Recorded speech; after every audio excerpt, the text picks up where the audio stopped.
तिरुपति बालाजी और कोई नहीं, साक्षात श्री राम जी ही हैं, जिन्होंने त्रेता युग में श्री वेदवती सीता जी को आशीर्वाद दिया और उसी के फलस्वरूप उन्होंने इस कलयुग में अवतार लिया।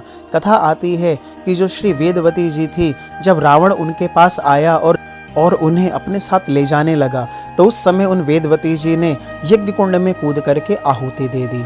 और वही जब भगवान श्री राम को 14 वर्ष का वनवास हुआ, तो उस समय श्री राम जी ने सीता जी को कहा, तुम पावक महु करहु निवासा, तुम क्या करो, तुम अग्नि के अंदर निवास करो।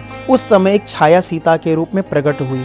वो छाया सीता और कोई नहीं, वही श्री वेदवती जी थी।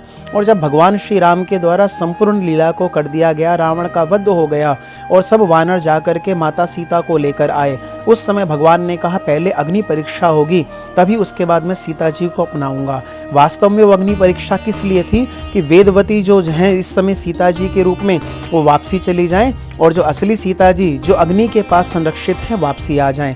तो वैसे ही जब अग्नि परीक्षा हुई तो वेदवती जो थी वो जाने लगी और असली सीता जी वापसी आ गई। तो उन वेदवती ने कहा, प्रभु आपने पहले भी मुझे छोड़ दिया और इस बार तो मैं आपकी पत्नी के रूप में इतने दिनों तक सबके सामने तो रही, फिर आप मुझे छोड़ रहे हो, तो आप मुझे कब अपनाओगे?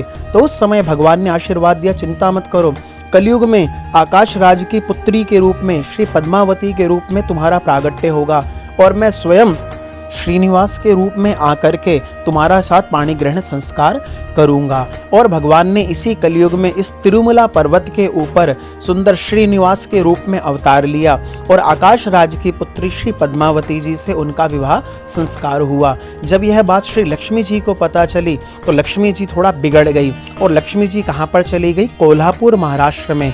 और आज भी कहते हैं जब कोई व्यक्ति तिरुपति बालाजी जाए तो पहले तिरुपति बालाजी के दर्शन करे, फिर नीचे तिरुपति शहर में श्री पद्मावती जी के दर्शन करे और अंत में जाकर के जब वो कोल्हापुर महाराष्ट्र में श्री महालक्ष्मी के दर्शन करता है तब उसकी ये यात्रा संपन्न मानी जाती है। तो आप सब लोगों को भी अगर सौभाग्य मिले तो भैया श्री तिरुपति बालाजी के दर्शन अवश्य कीजिएगा।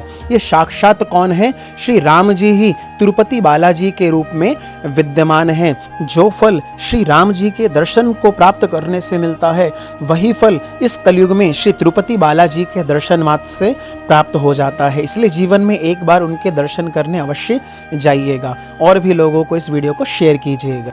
जय श्री राधे।